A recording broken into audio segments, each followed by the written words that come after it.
En mi vida pasada, ese miserable marido que tenía me maltrataba sin piedad. Me las arreglé para huir junto con mi hija, Lucía, mientras él se entretenía en el bar. Le advertí a Lucía una y mil veces que no revelara la dirección de nuestra nueva casa. Ella me juró que jamás lo haría, pero, al final, le soltó la información de todas formas. Él apareció y me golpeó hasta matarme en aquel departamento tan lúgubre. Lucía solo se quedó allí, llorando como si todo hubiese sido mi culpa. Que hice mal, solamente quería una familia, se lamentó mi hija. ¿De verdad? Muy bien. Esta vez, que se quede encerrada allá abajo con su padre adorado. Mientras empacaba mis cosas, revivía aquella pesadilla. Tomás, así se llamaba mi marido, era en verdad una pieza única, un hombre controlador, violento.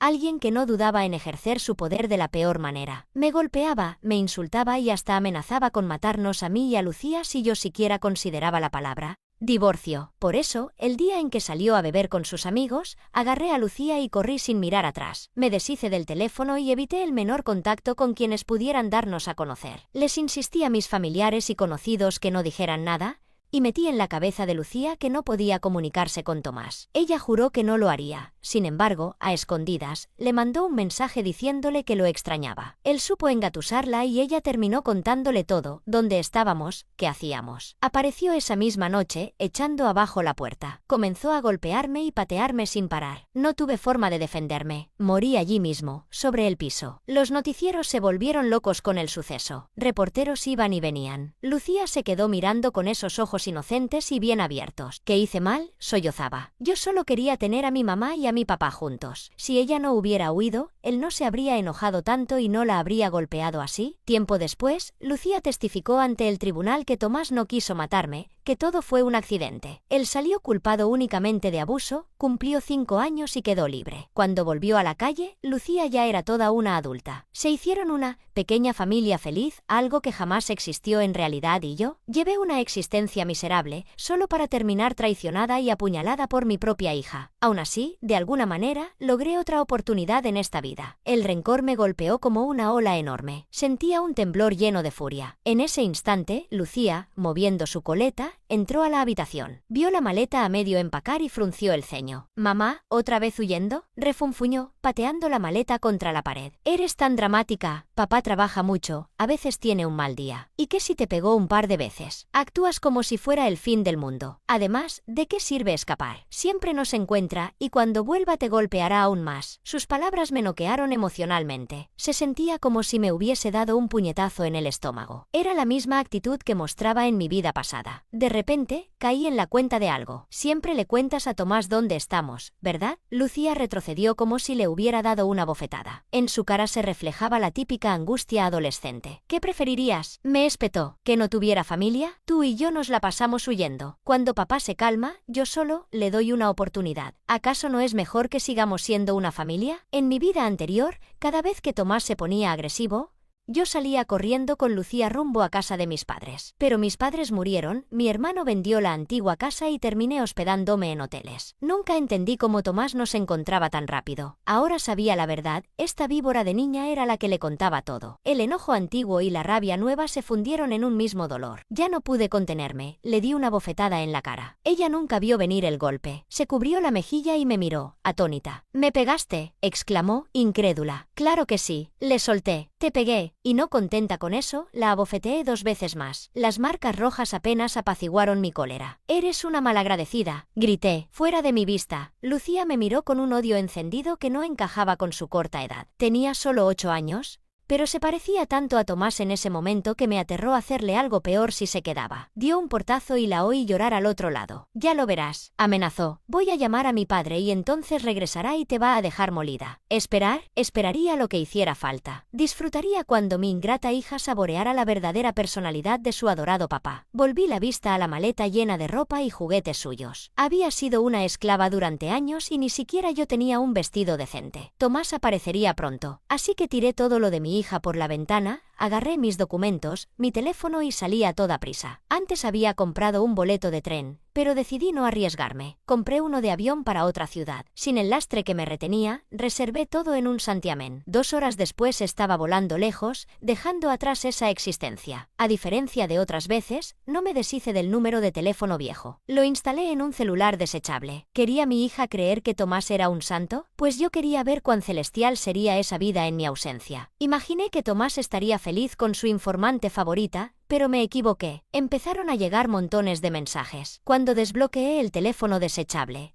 lo primero que vi fue el rostro hinchado y amoratado de Lucía en una foto. Venía acompañada de un mensaje de voz de Tomás, furioso. «Regresa o mataré a golpes a esta mocosa». Él siempre había abusado de mí, pero también era capaz de lastimar a Lucía. Yo creía que mi hija valoraría mis sacrificios, que entendería por qué la defendía. Pero estaba ciega ante ese monstruo. Y ahora estaba recibiendo su dosis de realidad mucho antes de lo que yo hubiera previsto. Antes, ese tipo de amenaza me habría causado pánico. Ahora, solo sentí un retorcido alivio. Una pequeña sonrisa se dibujó en mi rostro. Me tomé un instante para pensar y contesté: «Es tu hija. Sé que podrás ocuparte de ella. Buena suerte». Envié el texto y apagué el teléfono. Una vez abusador, siempre abusador.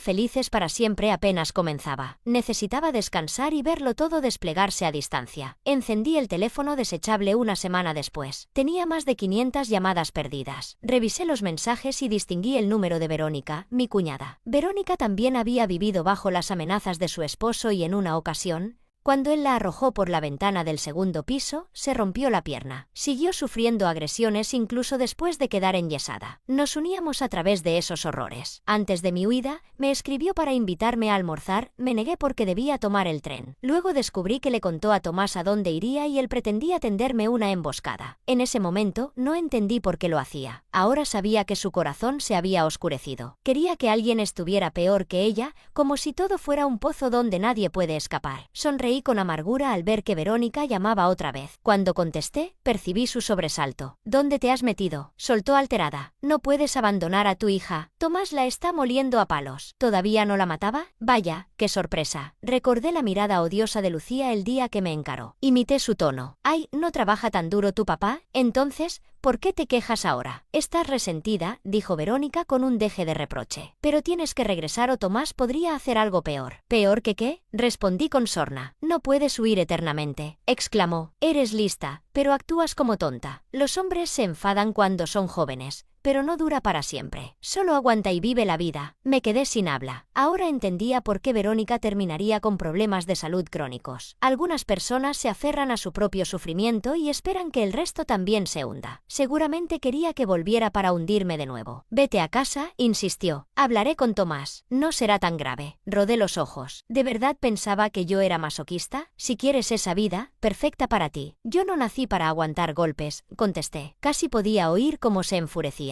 Entonces gritó: «Tomás te está buscando. Va a profanar la tumba de tus padres». «No digas que no te avisé». Conocía sus amenazas de sobra. Mi hermano, a pesar de todo, jamás permitiría que Tomás hiciera algo así. Ni siquiera se expondría al escarnio público por semejante locura. Respondí: «Que lo intente, si le sobra estupidez. Capaz hasta se vuelve famoso como payaso en internet». Colgué y apagué el teléfono. Necesitaba que Tomás se volviera loco de rabia. A él le encantaba hacerse la víctima, llorar frente a otros y manipular. Podía usar esa faceta para hundirse solo. Mientras tanto, me quedé en mi apartamento, sin salir a la calle, porque cualquiera podría reconocerme y avisarle. Tenía la sensación de que, tarde o temprano, toda esta farsa de Tomás se haría viral. Verónica me había dado el empujón. No creía que la historia explotara tan rápido, pero esa misma noche empezó a difundirse. Tomás apareció en redes sociales abrazando a Lucía, ambos soltando lágrimas y llamándome alcohólica y violenta. Decían que los había abandonado y para colmo publicaron mi foto e identificación. Querían que todos me odiaran. Al principio, muchos se compadecieron de ellos y la gente sugería que Tomás se divorciara de mí. Él sollozaba cada vez más. «Sé que no gano mucho, pero si ella vuelve, trabajaré más duro para pagarle. Si odia cocinar, yo me encargo de eso. Ayudaré a Lucía con su tarea. Solo quédate conmigo, por favor». Lucía lloraba en cámara. «Mamá, no compraré ni un solo dulce si regresas. Haré lo que sea por ayudarte con los quehaceres. Jamás te volveré a golpear. Solo quiero que seamos una familia».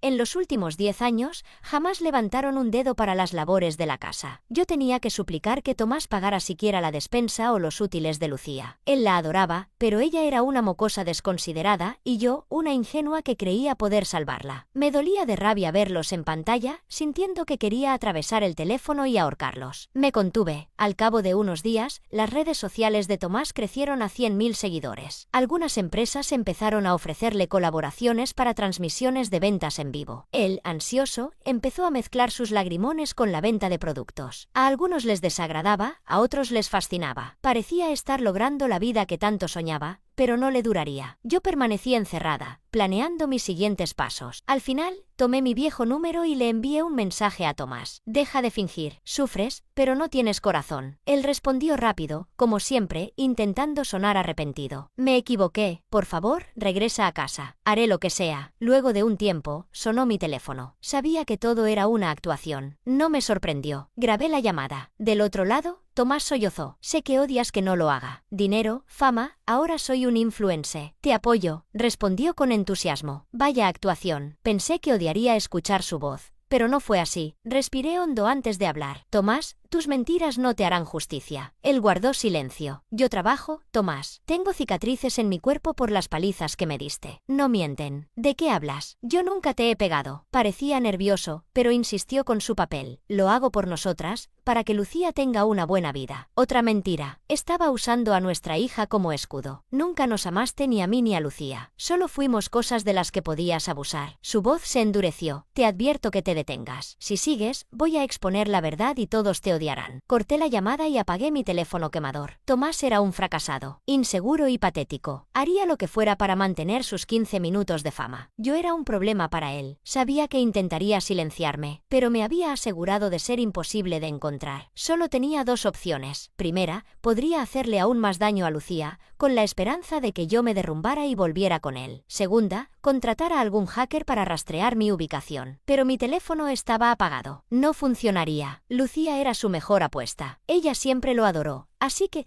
probablemente recibiría más golpes por su fama. Sonreí. El escenario estaba preparado. Me acomodé en mi apartamento, revisé las cámaras de seguridad y esperé. Sí, cámaras. Cuando decidí divorciarme, supe que necesitaba pruebas del abuso. Por eso instalé cámaras ocultas en toda la casa. Las cosas se salieron de control demasiado rápido. Tuve que huir, dejando a Lucía atrás. Me acordé de las grabaciones en el avión. Ahora solo tenía que esperar. Tomás caería en su propia trampa. La gente es fácil de manipular. Él sería la prueba. Cuando llegara a su punto más bajo, todos se alejarían de él. Iba a enterrarlo tan hondo que jamás podría recuperarse. Esperaba capturar algún abuso entre Tomás y Lucía. Pero lo que vi fue mucho peor. Las grabaciones, en alta definición, mostraban la sala de estar. Tomás abrazaba a Lucía y fingía llorar para la cámara. Después, la apartaba con violencia, gritándole. En un arrebato de furia, la arrojó contra la pared y la pateó. Eres un estorbo inútil. Hazme algo de comer. Siempre te metes en mi vida. Lucía, con moretones por todo el cuerpo, tartamudeó. Lo siento, papá. Estaba aterrada. Se puso de pie y caminó a la cocina. Tomás la siguió. Llama a tu madre y dile que vuelva, o te tiraré por la ventana. Su expresión era demoníaca. Lucía se estremeció y esbozó una sonrisa falsa. No te preocupes, papá. Le diré que intento suicidarme. Así regresará. Él pareció satisfecho. Bien, pero luego ella murmuró, con el rostro torcido por la ira. Mamá te arruinó. Quiero que muera cuando vuelva. ¿Qué clase de hija había criado? Siempre pensé que Lucía solo era una niña malcriada. Pero no, era cruel. Haría lo que fuera por evitar el abuso. Incluso si eso significaba traicionarme. No le importaba mi vida. Era tan despreciable como su padre. Reí. Descargué el vídeo y salí de la aplicación. La evidencia se acumulaba. Me tomó 2 días organizarla. Tomás, por su parte, vendía su historia. Cada palabra, una mentira digna de un Oscar. Fingió un ataque al corazón. Lloró, de rodillas, rogando que volviera. Nunca he visto tanta devoción. Escribían en redes. Es el hombre de mis sueños. Amor verdadero. Algunos dudaban. ¿Por qué un hombre tiene que arrodillarse y llorar? Eso es lo que hacen los abusadores. Pero sus voces fueron silenciadas. Tomás ganó confianza y comenzó a coquetear con su compañera de trabajo, Verónica. Pronto la llevó a casa. Desde el principio había planeado reemplazarme. Pensaba que todos lo verían como un mártir, que su fama lo haría irresistible. Pero lo grabé todo. Ambos cayeron en mi trampa. Una pena para ellos. Tomás iba a pagar. Reuní todo y lo publiqué en línea. Al mismo tiempo, envié las pruebas a la policía y solicité el divorcio. Pagué para promocionar la evidencia. La historia se hizo viral. El público ama el drama, pero odia ser engañado. Y yo me aseguré de que no quedaran dudas. Los periodistas me encontraron. Me paré frente a las cámaras y hablé. No es solo un golpe. Me derrumbé. Las cicatrices aún dolían. Respiré hondo y miré a la cámara. Defiéndanse. No permitan que el abuso arruine sus vidas. Suspiré. No se queden por sus hijos. Los buenos quieren que escapen. Los malos quieren que mueran. Mi mensaje resonó. Innumerables mujeres vivían lo mismo. Quería darles esperanza. También llamé al trabajo de Tomás. Les informé quién era realmente. No tardaron en despedirlo. Ahora todos hablaban de él. La gente que le había enviado dinero lo exigió de vuelta. Tomás no pudo soportar la presión. Se volvió un fantasma. Verónica lo dejó. Su amor por él era solo ambición. Cuando regresé a casa por mis papeles, Lucía lloraba. Mamá, ¿sabía que volverías por mí? Negué con la cabeza. Solo vine por mi título. Me miró en estado de shock. Mamá, su expresión se descompuso. Se aferró a mi brazo. Lo siento, fui una tonta. Llévame contigo. Me aparté. No podía perdonarla. Era igual a su padre. Si la perdonaba, me convertiría en una víctima de nuevo. Nunca más. Salí. Mi nueva vida me esperaba. Era libre.